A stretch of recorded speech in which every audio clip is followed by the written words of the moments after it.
Welcome back to MonsterTamer, our 2D Pokemon-like RPG creative Phaser 3. In our last video, we wrapped up our new expanded area feature by adding in our dynamic spawn locations.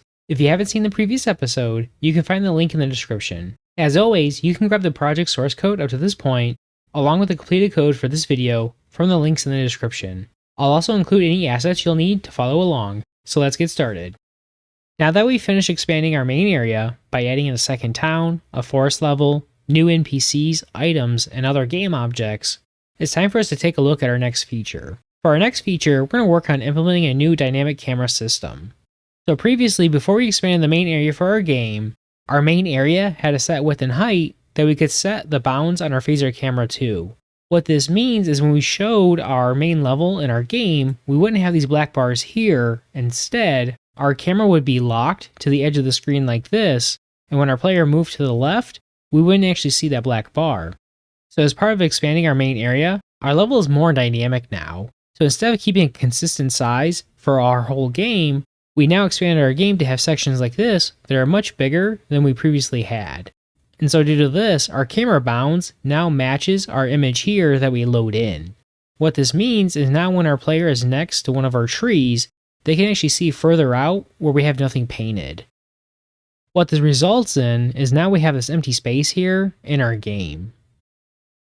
And so one way to solve this is we could add more tiles to our image here, and then that way it's always colored in. However, this would require us being very clever when we want to expand our area or add in new levels, since we'd have to keep this in mind when we want to control what our player can see in our game. Instead, we're going to implement a new dynamic camera system where, depending on where our player is at in our game, we're going to update our camera bounds to be locked to that area. What this will look like is when our player is in areas like this, our camera will be locked to what's visible here, versus when we're in our second town, our bounds will be bounded to this much bigger rectangle.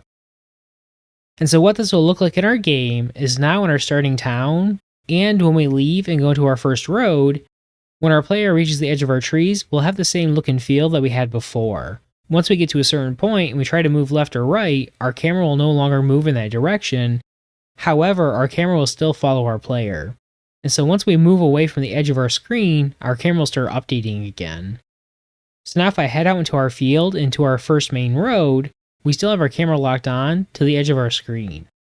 However, now if I go into our second town, our camera is going to update and it's going to be more dynamic, where now it's going to start following our player to left and right, and we can go further than we could before on our road. However, once we get to the edge of our town, we don't see that black bar. Instead, we only see where our image starts at. And then, once we head to our forest area, we're going to update our camera bounds again, and now it's going to be locked to just that part of our screen. And so by implementing this dynamic camera system, it allows us to control the look and feel of our game instead of being locked in to a particular map size. And so how we'll implement this is in Tiled, we're going to introduce a new object layer called our camera bounds. Our camera bounds object layer is going to have these rectangle objects like this. These rectangle objects are going to define the bounds of our camera in our phaser game. What this means is when our player is within this rectangle, our camera is going to be locked to only showing this part of our game. Once our player enters a new rectangle, we're going to update our camera to match the bounds of that rectangle, and now our player will only be able to see that part of our level. And so as our player moves throughout our game, we'll constantly be updating our camera bounds to match one of these zones. And so how this will work is we're going to take our current area and we're going to divide it up into zones. For each of these zones, this will just be our rectangle where we can for each of these zones, this will just be our rectangle of what we want to show to our player.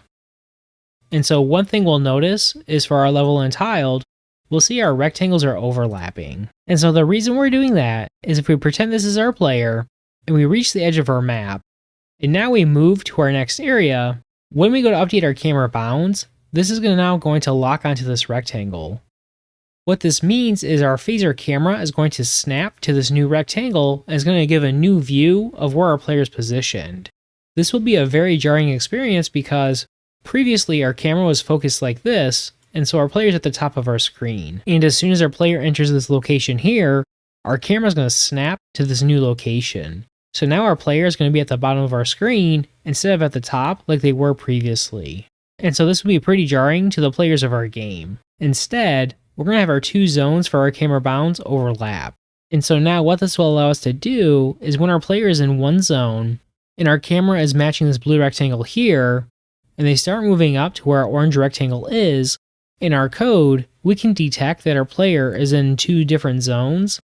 When this happens, instead of just locking our camera to one of these two rectangles, we're going to create a brand new rectangle that consists of both of these. By doing this, it's going to make sure that our camera keeps following our player, and we have this nice smooth transition as we move into our next zone.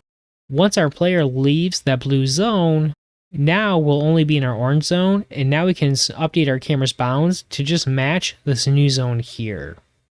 Likewise, once our player moves back down into our combined area, we can update our camera bounds to be this bigger rectangle again. And so by implementing our camera system this way, our game becomes much more robust and we can create more dynamic levels.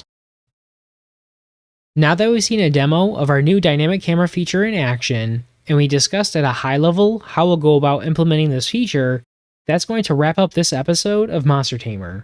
In our next video, we'll start implementing our new feature.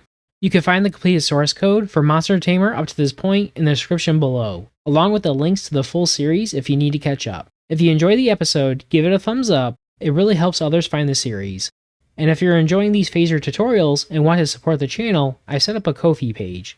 Even a one-time coffee helps me keep making more content like this, and the link's down in the description. Don't forget to subscribe and hit the bell so you'll know as soon as the next episode is out. Thanks so much for watching, and I'll see you in the next one.